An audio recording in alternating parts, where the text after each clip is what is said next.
Hello, I'm Casey Wilson, owner of Roseville Strength and Conditioning, and one of your co-hosts of the Do or Do Not podcast. And this is, as always, Bradford Neil Leary, the first. Gotta get that name in. Huh? Oh man, Neil. You should go by Neil. I know. I did for a little bit when I was like in third grade. It's like I'm anti-Brad. If you ever single again, you should go. I'm Neil Leary. That sounds like a cool name. Yeah, used to be Bradford, Brad. I don't know. But hi, I'm Neil Leary. How are you doing? It used to be You do like a deeper voice, get that nasaliness out of it. And go, Neil. Hi, I'm Neil. That's a good name, right there. Neil. That's what Bradford or Neil Leary. If you're ever like, if your wife dies or you get a divorce and you're out there dating, I think Neil Leary sounds a little better. Just like, hey, how you doing, Neil? I'm gonna do it. Neil's work. I kind of like that name. It comes off the mouth. Like I look at you. I don't look at you as a Neil, but I could swing it. I can. Except, I don't know. Like when I come in and you leave a mess in here and I go, fucking Brad. Now you're going to be fucking Neil. It doesn't sound quite as good. I know. Brad sounds good. Fucking Neil doesn't sound as good. All right. So today's episode. I have no idea. We got a lot of good breaking news this week. I read something today which made me happy also. Now, it wasn't as happy as Kathleen Kennedy getting fired or in the process of leaving, but Bob Iger, apparently they've started a job search for a new CEO. Yeah. One of the board members is Charles Schwab or something. I don't know. One of the board members on the Disney board is in charge of finding a new CEO for Disney. And what would his first job, what should his first job be? Firing Kathleen Kennedy. I think that's right. So I wish they were like announcing that they were getting rid of Kathleen Kennedy. Yeah. And Bob Iger could go next because, he's a problem, but he's not like a problem. He's had some successes in his life. Kathleen Kennedy, since she took over Lucasfilms. Bad. Holy in the crapper. Look at what she's done to Lucasfilms. And she has to take most of the blame because when you hear all the stories from behind the scenes, she is a nightmare. She doesn't let artists be artists. Then she hires these people with anything that is not to do with George Lucas, she is down with. And she hires people like Leslie Headland to make the worst Star Wars show ever made. They should just say George. Which has been canceled, the other news. Oh, that's right. The Acolyte has been canceled. No season 2. Thank the freaking Lord. Shocker. Thank you, George Lucas. Thank you. Which they should just give back. If I was the new chairman, I'd have been like, you know what, George, we made a mistake. We'd like to bring you back. I want to put you in charge of Lucasfilm, and you can have Dave Filoni and Jon Favreau be your right-hand men and decide on, and you just give creative insight, and all scripts have to go through you, and all concepts have to go through you. We want real Star Wars again, not Disney Star Wars crap, not woke Hollywood crap. Unless they're going to have hot Asian nude. No. Female Sith, then I'm in. No, we don't need any of that in Star Wars. Right. I mean, that's not what Star Wars is about. So, very exciting news. All the Disney Star Wars people that are in their 20s and teenage years are all numbnuts who don't know anything about, real Star Wars. They're just ignorant. They've been fed this Disney crap and they think it's good. They think the Acolyte's a good show and that, all us grumpy old men, and all those people that grew up during the original Star Wars with George Lucas. And older women, let's not be. Older women, yes, too. There's a lot of older women. I wish I could find a very attractive older Star Wars fan. Wouldn't that be just... That'd be great. And could watch Star Wars together. And be like, and gripe about Kathleen Kennedy together. Fucking Kathleen Kennedy, that stupid bitch. But anyway... Lindsay Headland, all of her crying and trying to promote, I think made him speed up announcing that it was canceled or leaking that it was canceled because Disney doesn't came out and said it's canceled, but they have leaked that it will no longer be going. I think it was Collider was the thing I read. Yeah. IndieWire, Variety, they all jumped on it. They were like, canceled! So... And they made sure, before you go on, they made sure to say canceled and not renewed. So there's a way you can say, season 2 was not picked up, so therefore it was just not renewed. Yeah. But they specifically said canceled. Here's the thing, and if you can really read the tea leaves, this is how bad Lucasfilm, Disney, Star Wars is. Mm-hmm. So this was the lowest watched per hours of any Disney, Star Wars, Lucasfilms, whatever you want to call it. It was the lowest viewed out of all of them. Mm-hmm. Some like 312 like million hours or something. I don't know, worldwide or thousands. I don't know. I remember I saw a chart of it and went down, and it was like severely like the next closest was Ahsoka at 500 and something viewed hours or whatever. And so it started off good, right? And just went. Yeah. Well, no, not Acolyte. Acolyte did not start off as good. They tried to make it sound like it started off so good. Right. Like Ahsoka started off and dropped because they had some flaws, let's be honest. But everybody's really into Hayden Christensen being in it and that stuff. But they had some crappy episodes on Ahsoka too that were like, I didn't think they were that bad, but a lot of other people thought they were bad. Zombies, stormtroopers are the best. All right, we got to You got to show Ahsoka when you're talking. So, but they are making a season 2 of Ahsoka because also I'm pretty sure it ties in with the Mandalorian Grogu movie, and this is how they keep telling the story and merge everything together, which is how Marvel does stuff, and is now how Star Wars will hopefully do stuff. So here's the thing: your show sucks, nobody watched it, but yet you're clamoring for another season, and I have such distrust and disbelief in Disney and Lucasfilms that they wouldn't still put another season out there. I thought they may still do it. Even though it was normally something rated that low, got that lower viewership. You know, the finale was the worst ever viewed. Yep. There wouldn't be a chance it would get brought in for a season 2 renewed. But you just never know. You don't know with Disney Star Wars, and Lucasfilm and Kathleen Kennedy. They just don't make good decisions. That's what they've shit the bed over and over again. And how much did they? And so when they did it, so $180 million for one season. For one season. Okay. Hot shit. I mean, just a steaming pile of hot crap. And $180 million.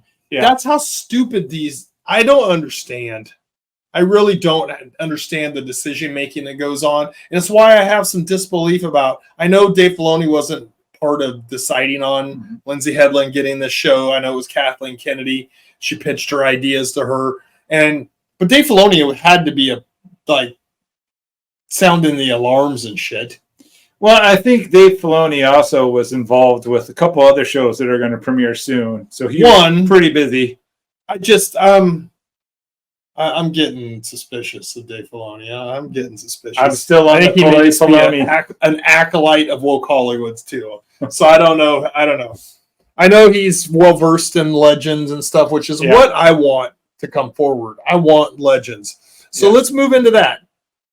Happy that the Acolyte is getting canceled. Happy Disney made a good decision. Yep. Let's hope that Skeleton Crew is very good. I won't be watching it. My daughter will be though. It's not for me. I'm not the 12-year-old target audience. You don't know yet. No, I'm pretty down. I'm going to give it a shot. Okay. I'm going to give it a shot because if it's good, I like the Goonies still. Yeah. If you watch the Goonies, I watched that Explorers movie a few years ago. With River Phoenix and stuff, where they make their own spaceship. It's totally ludicrous.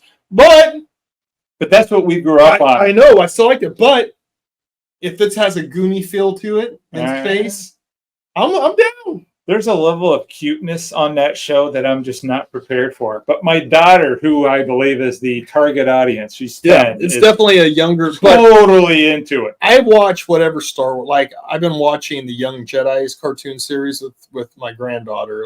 And she actually really when I turn on, she goes, "Oh, I like this one." And so it's Mickey Mouse Clubhouse. It's Frozen. She likes Moana. Oh yeah. And when they sing that, when I don't know, it's the first time I ever watched Moana. When the Rock's character, the demigod, when he sings that song, Maui. "You're Welcome," or "Thank You," or just whatever that song is. I think it is. She watches the whole. She doesn't. Her eyes don't blink. She just watches the whole song. And Paw Patrol, and now Young Jedi's has entered that as she will watch it. You're in a good and looks at it. Phase. So I'm happy about that. Yeah. In a few years. Slip a little Empire Strikes Back. Return of the Jedi. You got 1, 2, 3. Are you going to go 1, 2, 3? I already had her 4, 5, watch The 6, New or Hope. 4, 5, 6, 1, 2, 3. She watched The New Hope with me when I was babysitting her. Yeah. And she would watch some of it, and she's too young to understand, but I'm trying to like get these lightsabers and all this stuff embedded in her head. You got to there's a book called 5-Minute Star Wars Stories, and it's like all the movies broken up into these 5-minute things that you can read to your kids with pictures. And so this way they understand what a lightsaber is, what a stormtrooper is. And then I went 1, 2, 3, 4, 5, 6 with my daughter, and it just blew her mind when the Darth Vader, Luke Skywalker twist came, because she had all of those movies following Anakin, and it just never occurred to her. And I was like, drop the hammer. So Disney's got. Oh yeah, Disney did great by canceling this. Now they got to have some successes. Yeah, and successes are not the Acolyte season 2, so they made a good choice. Now the Skeleton Crew and Mandalorian and Grogu and Ahsoka season 2 all have to be bangers. Mm-hmm. They all have to be something that it's huge numbers and that is very well done. So Dave Filoni, you got your work cut out for you. He's going to use Jon Thrawn. Favreau, you got your work cut out for you. Let's get the job done. Let's turn Disney Star Wars into Lucasfilms again. Yep. Because right now it is not. I'm embarrassed to have George Lucas's name associated with Disney Star Wars. Now, would they suck you back in if Ahsoka season 2 sets up Thrawn to be the ultimate villain for Grogu, or Mandalorian and Grogu? He is going to be, if they're trying to do a modified Heir to the Empire. Yeah. He will be, but he's not an emperor. No. If they play him right, like Timothy Zahn wrote him, mm-hmm. he's just a very, just an amazingly intelligent, perceptive, theoretical, analyzing of situations. He makes the best decision every single time to give him the chance to win. Yeah. He comes out with creative. It's like a super smart person is also super creative. Yeah. He's not Sidious. He's not Darth Vader. He doesn't react on emotions and stuff. He wants to win at all costs. Yep. And so he's a great character in that way. He's a great protagonist. So if they start getting Samari, and start going after Luke, and let's say he goes, well, we got all these Night Witches. Oh, let's go to Wayland and get George Seaboth. Yeah. His clone. I mean, they can do so much. Yep. That's what I'm saying. Who knows? I don't think they're going to go that route. I don't think so. But if they did, I'm down with that. I always wanted. So that links us into the next subject. Ooh. All right. George Seaboth. Let's get him. I hope I'm pronouncing his name right. I think I am. Yes, I am, because I'm listening to the books, and that's how they say it. Or Marcus Thompson's reading it that way. Yeah. So I said last time I was about ready to start reading The Outbound Flight. Yeah. I wish I would have read this book so much longer ago. I'm about 3 or 4 hours into it. Yeah. Holy crap, it's good. It's good. So this goes in a time. So if you're new to the show or you don't understand, I am very much a Star Wars Extended Universe Legends guy. Nerd. I know all this shit, and I've listened to most of the books, and this year my goal is to listen to all the pre-Lucasfilm, like Disney Star Wars. Yeah. All the pre-Disney Star Wars books that I haven't listened to, and I'm close. But Outbound Flight was always on that list, and I always put it off, and I go, nah, I'd read their description is not good. Yeah. Their old description in Audible was not good. You got Thrawn. You got me already.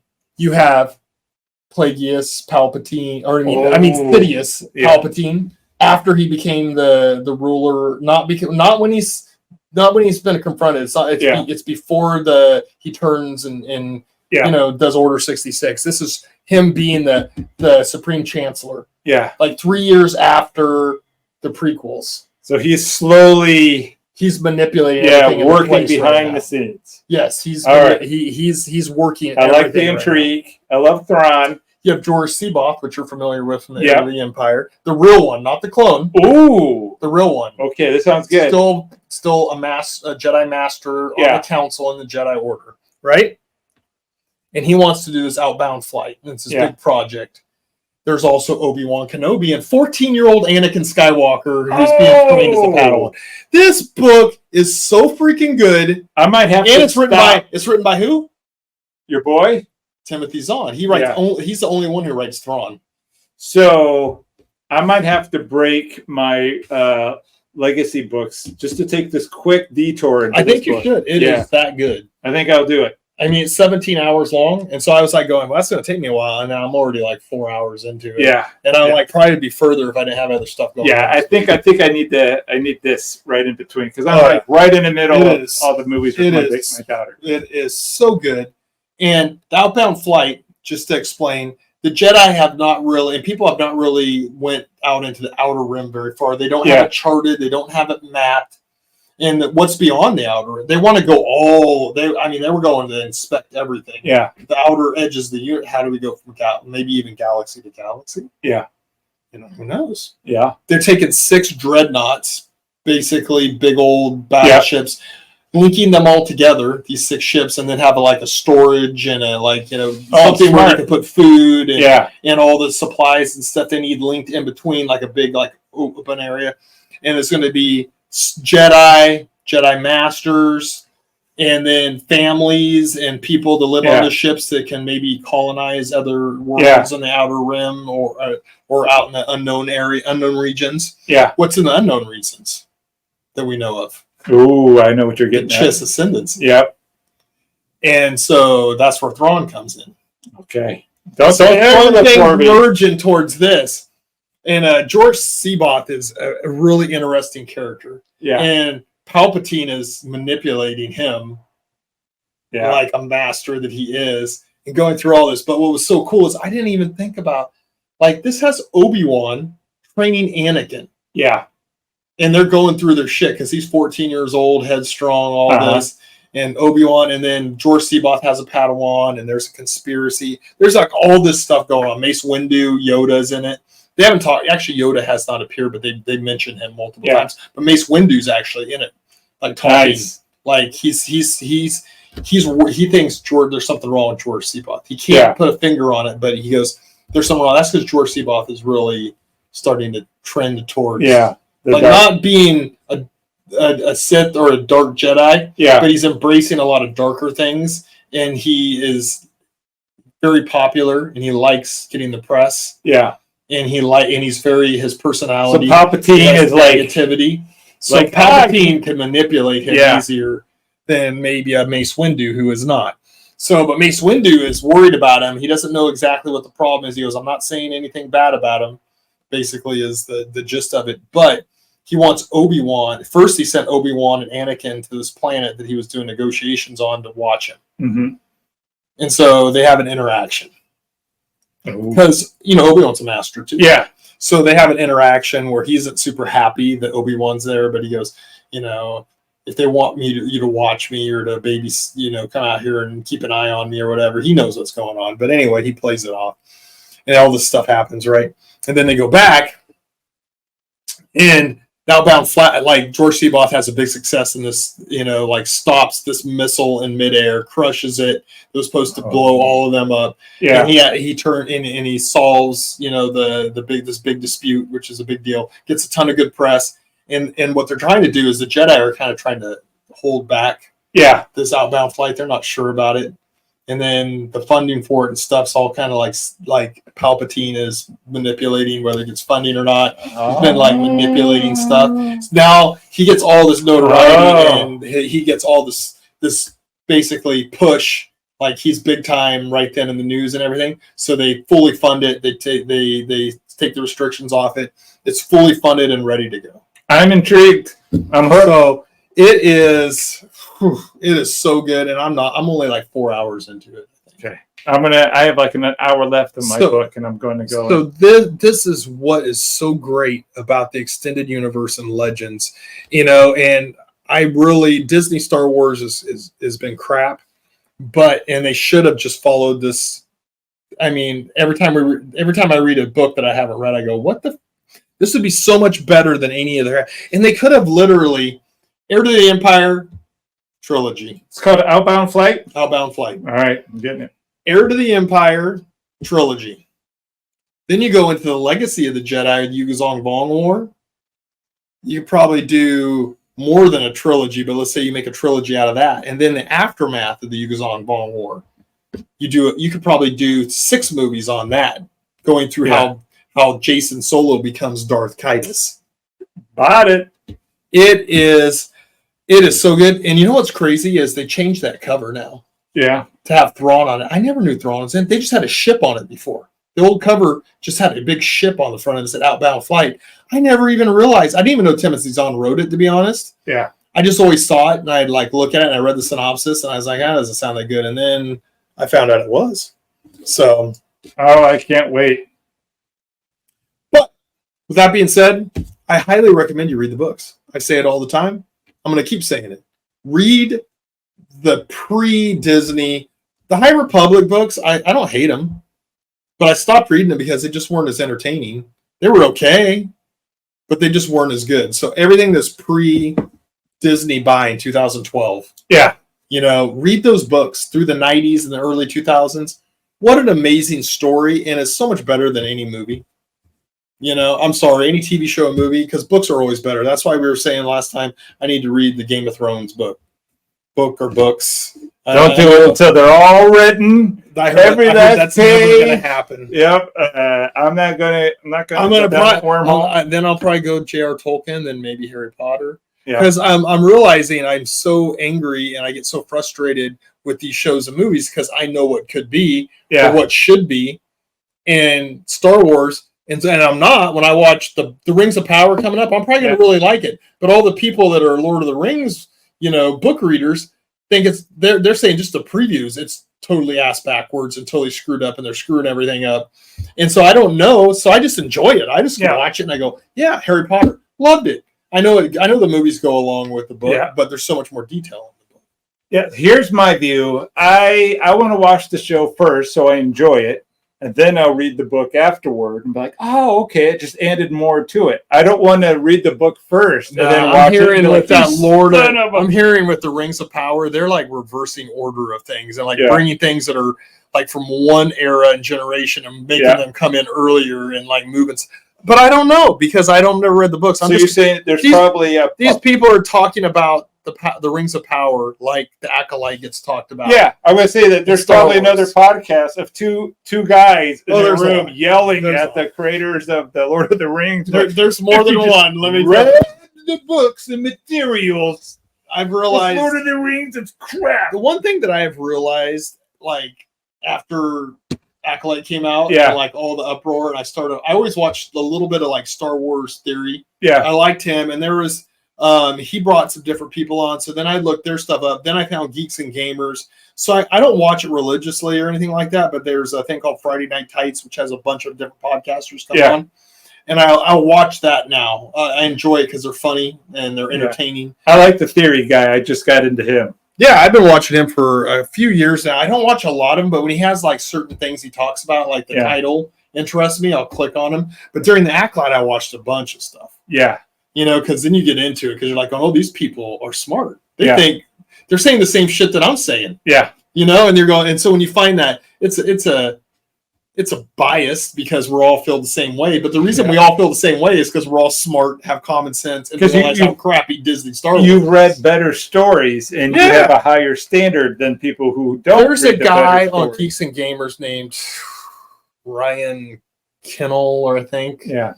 Real nerd, like you'd make you're more manly, way more manly than he is. Whoa, I like him, but already. Super smart, super intelligent. Read all the books. He's a guy that they kind of go to, like if you were to go to like Legends and those things. Star Wars Theory is really good at it too. Yeah. But Ryan Kennel's like almost like encyclopedic. What? Sometimes I'm drawing a blank. He doesn't draw blanks very often. He just like like it.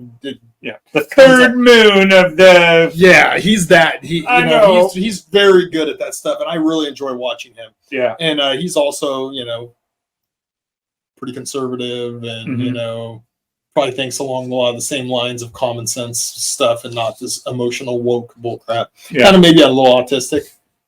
I don't know if he is or he isn't, but I love him. He's probably somewhere on the spectrum. I first saw him on, I think, Star Wars Theory, and that made me, or maybe it was Geeks and Gamers.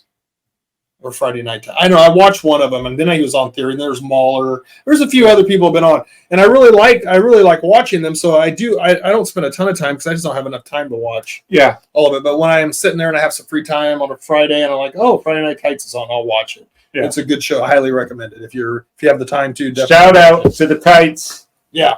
So Friday Night Tights, they're really good. I don't understand they talk about a lot of stuff. They're like all the stuff we talk about. Yeah, I'm gonna follow them. But they're really good. But it's Geeks and Gamers is I watch decent amount. I like. Damn, what's that guy's name? Something. His tag is like Cobra or something.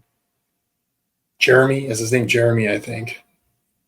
So anyway, look those things up because if you like this podcast, you'll definitely like them. They're much more polished. They have all these cool screens in the back and all the action figures up on the wall, like Star Wars Theory and stuff. Really good stuff. And they're more into gaming than I am. So they'll start talking about gaming and I just go off because I'm like, the only game I've played in the last 5 years is Destiny 2 quite religiously up until about a year and a half ago. And I just don't play any games anymore. So when they start talking about video games, I'm like, I'm out. But when they're talking about Star Wars, Lord of the Rings, House of Dragons, Deadpool, Wolverine, Marvel. My job is I'm into that. I'm going to try to hit them up, slide in their DMs, and try to get them to either be a guest or let me be a guest on theirs. All right, that's what I did before. Me, look, you can't hang with them knowledge wise. No, but you know what? People have left comments on our YouTube page which have been unanswered for like a year. That I've answered, to us. All right. Well, you got to get on. In charge of Twitter. No, I actually am on X now. Okay, so I got back on because I'm an Elon fan. So you got to do anti-Twitter anymore. You got to do Facebook. Your job is Facebook and YouTube. You answer all of that stuff. Insta. Yeah. All right. You heard it here, folks. Well, in-house YouTube and Insta. That's what I do. Is YouTube and Insta. Well. Barbara and Matt have left comments that have gone unanswered. Just saying. On what, YouTube? On YouTube. I usually just watch our show on YouTube to make sure it looks good and sounds good. So, all right. So the next thing we're going to talk about is not that stuff. It's fitness related. Boring. That's what some people actually. You know what? Most of my clients watch like Barbara and Matt. They love their fitness stuff. When you talk about Star Wars, I check out. But when you talk about fitness stuff, I'm really interested in. This is why they're boring people. Shout out Matt and Barbara. I know Barbara will listen. So we're going to talk. Somebody was asking me the other day, and I thought this would be a good like mini topic that you don't have to dive. It's not that complicated.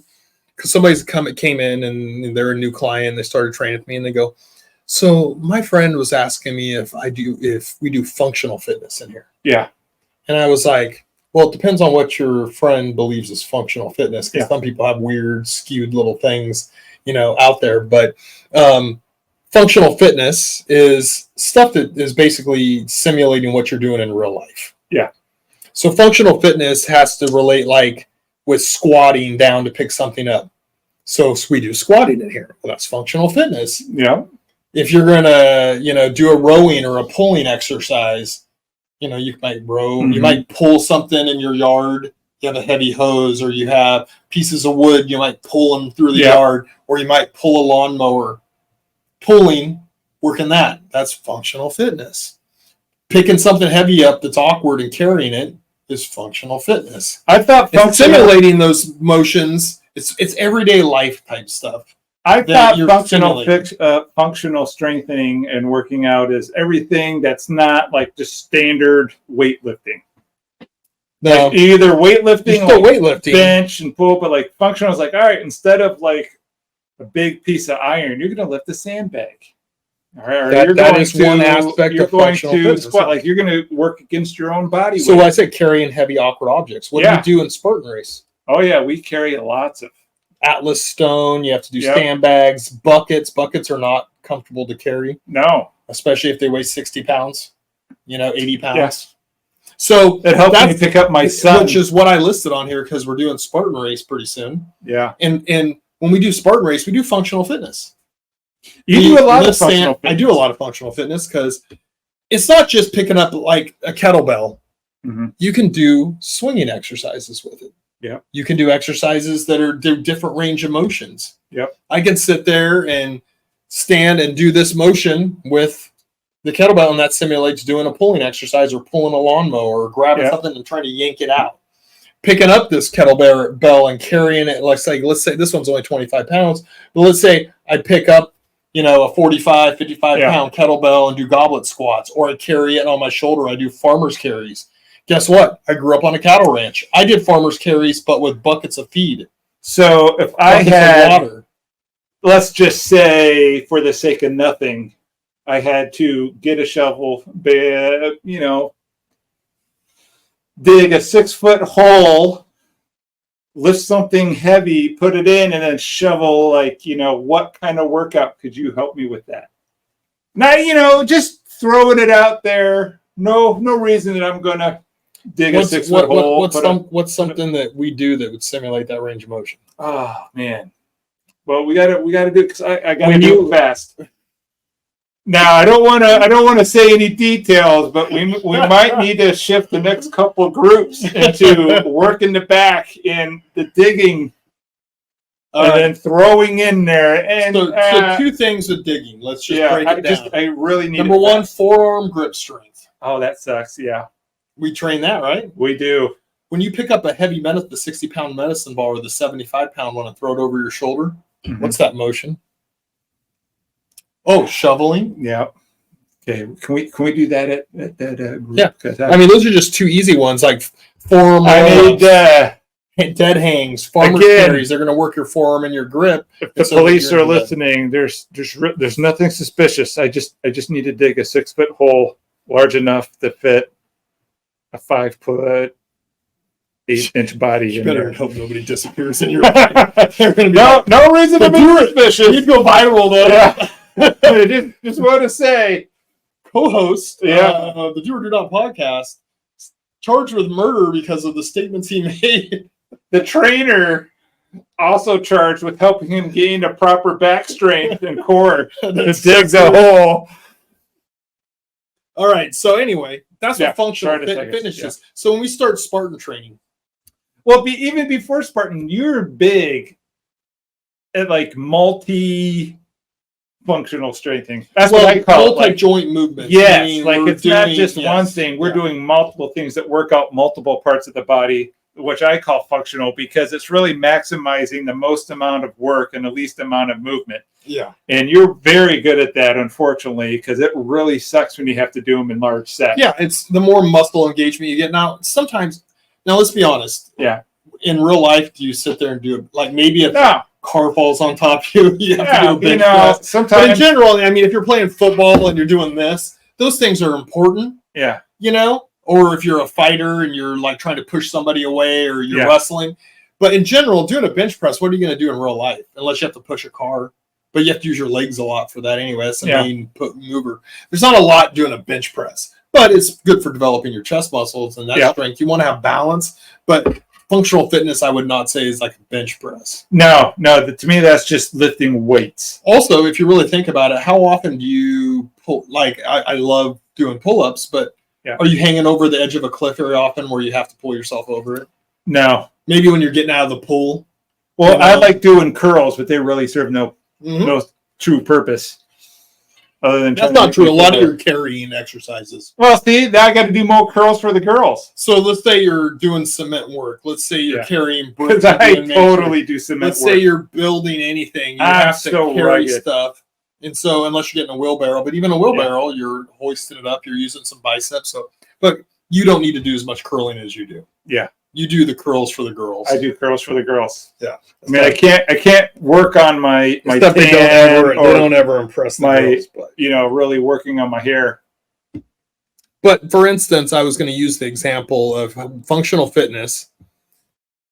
That's not the person that. No, that is not the person that I need to dig a hole for. That is 6 feet deep and roughly 6 foot long. You better go 8 feet. Yeah, that's true. You don't want to go shallow at all. You want to go deep. No. And a place named Rockland is probably not where I want to dig. And then remember, Supernatural. You don't want them to come back as a ghost. Oh yeah. You got to salt, gasoline those bones, and burn them. Oh yeah. You know, so if you watch Supernatural, you'll know what I mean. You know, you don't want that ghost coming back to haunt your ass. That is Nope. So anyway, talk about functional fitness and not digging graves is like we talked last time about Spartan races training is coming up. So that starts. And what I've been telling some people, there's like one new person that was like, well, what should I do? And I'm like, number one, run a lot. Yeah. Number two, start doing dead hangs. So we do a lot of grip strength training in Spartan because Spartan is heavy grip strength. You're swinging from monkey bars, swinging from rings. You're going across the Olympus wall, which is your feet are on a slick wall, and you have to basically go across with handholds. It's just a lot of grip. Picking up the Atlas ball, you know, that's picking up a heavy, awkward thing. You know, picking up sandbags, carrying buckets. You know, these are all things. Going up the rope. Yeah, doing a rope climb. They have rope climbs in Spartan. They're all heavy grip strength, so you have to train your grip strength hard. And so we spend probably at least 30 to 35% of our training on grip strength. The whole last part of most workouts. Sometimes the whole workout is grip strength. Grip strength and cardio is really trail running and grip strength, and then also carrying awkward stuff. We do a lot of carrying. Like this year, we have a back straightaway out here where we'll be carrying, you know, kettlebells, doing farmers carries, dumbbells. Heavy balls. That's what she said. I carry those all the time. No, like carrying heavy stuff, like picking up the Atlas ball and carrying it. We have to practice doing that. So I have medicine balls that are heavy, 75 pounds, 60 pounds, 40 pounds, depending on who's carrying it. And then we carry them for distance because you have to carry those. You have to carry buckets or sandbags for like usually about a quarter mile, maybe a little, depends on the course. Yeah. Usually the sprints are not as long. No, but they're like up a hill and down a hill under rough terrain, and they make them hard. Yeah, so we do a lot of that style training. That's functional training. Because what's the function? We're doing a Spartan race. We need to do these things, or you're going to fail at the Spartan race, right? Which this guy fails at it anyway. But hey, I just learned to run. Yeah, with two bum shoulders and a non-working elbow. Yeah. I just got. This year, we want you to do is more of the obstacles. Yeah. So in general, that a lot of functional training, when people say that or they advertise how functional they are, it's just doing stuff that is not like dumbbell curls. Yeah. Like we'll do Bulgarian bag curls where you got to grip the handles on the bag and do this. We'll do swinging kettlebell curls. You can do a little heavier weight. You get a little momentum going, you know, because kettlebells are a little awkward and they challenge your muscles differently. Yep. Doing forearm roll-ups. Oh, those are the worst. They burn your forearms and stuff, but they're great for your grip strength and the muscles in your forearms that you have to use a lot in Spartan race or any grip strength. One of the most efficient areas of most people, fitness-wise, is cardiovascular and grip strength. Yeah. They're horrible. I mean, there's a lot of muscular, like if you don't lift weights or anything. But let's say you go to the gym, you see a big muscular guy, probably has the shittiest grip strength. Because they use straps and hooks to do their deadlifts, you know, and they do all these things. Whenever it needs grip, they're always locking stuff in, you know. It's like, oh, I got to do that. They can't hang for very long. They weigh the more you weigh, the harder it is to hang too. You know, and so, but you can build it up. And we've had huge success stories. Oh, it's amazing. You should videotape the first time people try to climb the rope to like the last time people climbed the rope. That, but just doing dead hangs. Yeah, even dead hangs too. I write down the first training session we do dead hangs, and I write down everybody's times. Insane the difference. 2 months later. Yep. I mean, you weren't there that year. It was the first year we ever did it, but Craig. Yeah. The first year we ever did Craig, which you did do a race with him. Yep. But that was like 2 years later. Yeah, it was my first one. Yeah. But he had did one early on, and the first time he ever did a dead hang, he held it for 11 seconds. Yeah. At the end, 2 months later, he held it for 1 minute and 21 seconds. Huge. I mean, if you don't know how that is, go do a dead hang, and then more than, you know, like 5 times a minute and 10 seconds more. I think my record was 2:11. Just saying that out there, Greg. That was not an official record. That was an official record. You were there. You timed it. So was the class. No, you did. Oh, yeah, Sarah knows. Did you do that during class? Yeah. Were you touting that you could do it even longer, and then you did only 2:11? Yeah, I thought that was enough. I probably could have done a few seconds longer, not like another minute longer. But yeah, I was like, Sarah dropped off but like a minute, and I was on there another minute, and I'm like, okay, it's probably enough. I think last year, the longest I did it was like a minute 41, I think. But I've done it. You've done was a young- long When time. I was younger, saw I you do used when I was younger, I used to be able to do it for like I used to be able to do like almost 30 pull-ups. I could probably do dead hang. I think the longest I ever did it was a little bit over 4 minutes. Yeah, I saw you do it over 2.5. Yeah, that was the longest I think I've done it in the last 3 or 4 years is 2.5. Yeah. Which is amazing because 2:11, I probably could have gone to like 2:15. Yeah. That would have been dead. I don't know if I can get over 2 minutes right now because I probably weigh. Yeah, you get with the last time. The weight is dropping, so I am doing more running and eating cleaner and getting ready for these races. So the weight's dropping. So maybe by November I'll be transformed your body last year's when you did all those things at I'm the doing end. the same You were thing I'm really doing now. lean then. Yeah, I'm doing the same thing I'm doing now. This year I lifted a lot of heavy weight. Yeah, you I've gotten bulked a lot up of my- and then you really got I got my strength back up, but now I got to improve my cardio because it's not where it needs to be yet. So and part of that's losing weight and grip strength, but that's functional fitness. Functional fitness is not complicated. People try to make it sound like my trainer teaches functional fitness. I'm like, you mean he trained? What's unfunctional fitness? All right, we're really gonna work the one muscle you'll never use. Yeah, bodybuilding type stuff. Yeah. Some of those extra like squatting and stuff or a Yeah. deadlift. But the thing that makes them unfunctional all of a sudden is they start using straps and they Yeah. start babying themselves. And I got a belt to use because my lower Mhm. back and my core isn't strong enough to absorb all this weight. Yeah. Well, maybe you shouldn't do such heavy weight that you have Yeah. to do that. You know what I mean? And Yeah. also they do a limited range of motion on those. Yeah. Like when I squat, I don't do heavy weight for a squat, No, but you go all the way down. but I go all the way down to where my butt's almost touching the ground. He So I drops do it like power it's hot. squat. I do power squats, which are all the way full range of motion. I'm all the way down where Yep. my butt is about that far from the ground. And so I don't do heavy weight. I'll do like 185, maybe 205. Oh, that's the nothing. heaviest. That's not heavy. You know, but most part, Sarcasm. no. I mean, but a lot of guys when they squat, they're squatting 400 or 500 pounds. These Yeah. bodybuilder types or power lifters, they're squatting excessive amounts of weight. But let me strap this on. I'm wearing special pants to hold everything together. They also don't have, they don't have the core strength, and they have way too much fat on their body and those things. Yeah. Or they have way too much muscle on their body. That's what I would categorize as not functional. That's That's my not stuff problem. that's helping in your daily life when you're working out. You're doing stuff that's going to help you in your daily life be better, stronger. And I'll give one final example of functional fitness. So when I first became a trainer, about 3 months into me being a trainer, I was having a lot of success, had a lot of clients.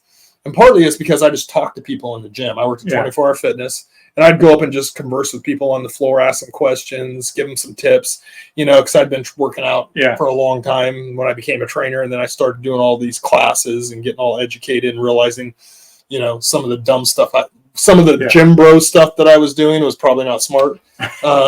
Everybody goes, hey, I had a guy at the gym tell me I should do this. I'm like, that's gym bro shit. Don't do that. So there is that. We've been working out for 20 years. Look at me. And it's like, yeah, but you're going to, how many knee surgeries have you had? That's right. How many times you've been in traction? There's a lot of stuff that can be said.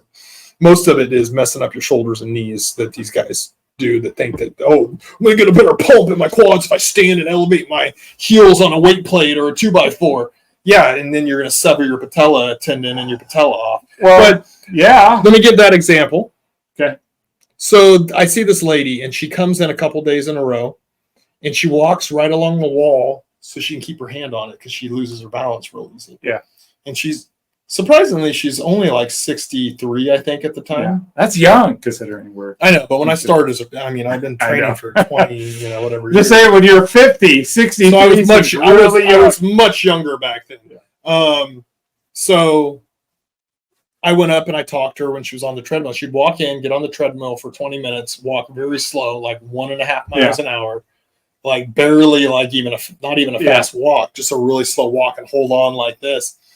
So I conversed with her, and then I saw her the next time. I saw her walking over, so I walked over and talked to her and made sure she get on the treadmill. Well, and the third time she came in, she came over to me and said, hey, I wanted to ask you about personal training. So she became a client. Yeah. And within 3 months of starting training with me, she was jogging at 4 miles an hour. Wow. She was doing all these other exercises, weight training exercises on the floor, machines and stuff, mostly because she was very weak. But we slowly built her up to even doing free weights and stuff. And we got her to the point to where she had lost, I think she'd only lost like 13 pounds because the weight wasn't the big problem. She was so weak and so unstable in her body. So we got her core strength up, her leg strength up, her upper body strength up. We were doing a lot of functional fitness type stuff and cardiovascular training. Like you don't go from walking at 1.5 miles to jogging at 4 miles an hour if you don't do some cardio. You got to build up. 4 miles is about my peak. And you got to be stable. You have to be, if you're jogging at 4 miles an hour, you're not grabbing onto the sides compared to walking like this, like with a death grip, afraid you're going to fall. She's working on. So anyway, in 3 months, we got her to, and then 6 months later, she goes in for a doctor's appointment, and the doctor's all, well, you need to stop working out because your blood pressure is way too low, and your medication is keeping it way too low, and then you're in better shape now, so you need to stop. And needless to say, I had a phone call with the doctor. Yeah. And we did not agree on the proper path. And I said, all right, it's all right. I trained a cardiologist. I'm going to refer her to him. And immediately it changed his tune. Well, maybe I could cut the dosage in half, you know. But this lady, this is the biggest thing that changed. This is what changed her life. She goes, I used to have to vacuum the house, and I'd have to take breaks. I'd vacuum for a few minutes and stop and take a break, and vacuum a little bit more. When I went to the grocery store, they'd have to pack the bags light. So I had all these bags, and I'd have to go back and forth to the car, getting all these bags because they had to be really light for me to carry them. Yeah. She goes, I used to have to have somebody come over and get stuff from shelves that were up because I couldn't do because I thought I might fall down. Wow. And she goes, I don't have to do any of that now. Now I vacuum the house in one sitting. Yeah. Don't have to stop picking. And a lot of times I can go do dishes or do something else afterwards. She goes, I tell them, pack the bags heavy. So I have less bags. I can go in. She goes, I can climb up on stools. I feel totally comfortable because we do all that. We did a lot of step ups. Did she start a fight club? No, but when you look at her, she lost 13 pounds. She gained. Seriously, she gained some muscle, but she gained a lot of strength and stability in her body, and it changed her life. That's functional fitness. Now she can live her life better and a higher quality of life. And that's what functional fitness training is. It's training your body to do the stuff that you're doing in regular life. Now, are you training it heavier and harder when you're doing that? Are you doing it longer than maybe you would do it in regular life? Yeah, but when regular life throws its curveballs at you, you're ready for it. I just want to say that we've all know that my big problem is I just have too much muscle weighing me down. Yeah. And that's a big problem. That really keeps me from, doing dead hangs and pull-ups. And you do really well working around my massive muscles. So thank you for that. Because it could be a real problem being this hawking huge, I'm worried you're going to leave me and start going to some type of powerlifting person. Yeah. It's going to be being that lady. Because I can't possibly train somebody as manly and as muscular. Well, again, sometimes you just have too much muscle. It's just hard to move around. Yeah, I agree. You've ever had someone who had such big delt muscles that they just can't wipe their own butt? That was me a few years ago. I just was so massive. See, you just brought up what the exact opposite of functional fitness is. Just reaching around. I got to swing the body. I just saw a video the other day. It's probably like from Russia or one of those countries. And there's a guy who's just all yoked up. Yeah. Right? And then his friend takes off his shirt, and another friend puts a sticky pad in the middle of his back. And he reaches around, grabs it, pulls it off, and goes, okay. Then they put it in this guy's back. And he's like sitting there going like this. And they're all laughing. Yeah. Like, they're all laughing so fucking hard. Like, they just figured this out. Yeah. And they're like, I bet you this guy can't even wipe his own ass. And then they're I bet you can't grab even something from, like, I can reach back and touch the middle of my back. But there's a lot of big guys who build all this muscle up. And also, they're not very fit. Yeah. So they're really muscular. You take a bodybuilder and put them on a treadmill and say run for 1 mile at 6 miles an hour. Their heart might explode. They do not do cardiovascular fitness. They just go in and do heavy weights. Yep. A lot of times there's a lot of injecting stuff in there. And so they look really good and their muscle bellies are developing. And it takes a lot of discipline. Don't get me wrong. I'm not telling them they're bad, but they're not what I would say is the picture. Your body is not, your heart is not meant to push that much blood around that big. Like, you're talking about people who is like 5'5" that weigh like 350 pounds of straight muscle. And your body's like, I can't tell if that's muscle or fat. That's just a lot of meat. The thing is, they can barely function. Lacking functional fitness in real life. Yep. Meaning they better have a bidet because they ain't wiping their own ass. They're not building a 6-foot hole They're not running Spartan races. Do you ever see big, huge bodybuilder guys out doing Spartan races? No, but I've seen some big ladies doing some races. I've seen some ladies that and they're running the penalty loops with this guy. Yeah, I've seen some ladies. I know all the overweight ladies because I only run penalty loops. Yeah, I mean, so what if you only have 2 degenerative shoulders and I forget what's wrong with my elbow. You know what? I'm happy that people go out and do Spartan races, but there are times where I see people on the course and I'm like, not that it's not for them. It's like they did nothing to prepare for this. Yeah. I mean, and a lot of them will tell you, "Oh, we just wanted to do a Spartan race." It's like you're 5'2" and you weigh 230 pounds, and they walk, and they just really walk and they walk really slow. They walk around all the obstacles. It's like, why even do it? Just and then they get the medal, and they're like, "Yeah, we did it." Spartan. It's like you didn't do anything to earn it, just like this guy did the last race where he just skipped all the obstacles. I only skipped the ones halfway after. Did you go underneath the dunk wall? Yeah, you have pictures of Sarah did it. No, twice. Sarah, if you're listening, lame. Oh, I know what you didn't do. You didn't do the penalty loop for the rope slip wall. That's right. Because that was you'd have to go into wasting water. I saw you go around it. It's like, no, I did it. I did all the penalty loops. I just didn't go in the water. No, I saw you not do that one. Yeah. You have a choice. There's a little path that goes into this lake and then out of the lake, and everyone's just running next to the lake. And I'm like, that's a brilliant idea.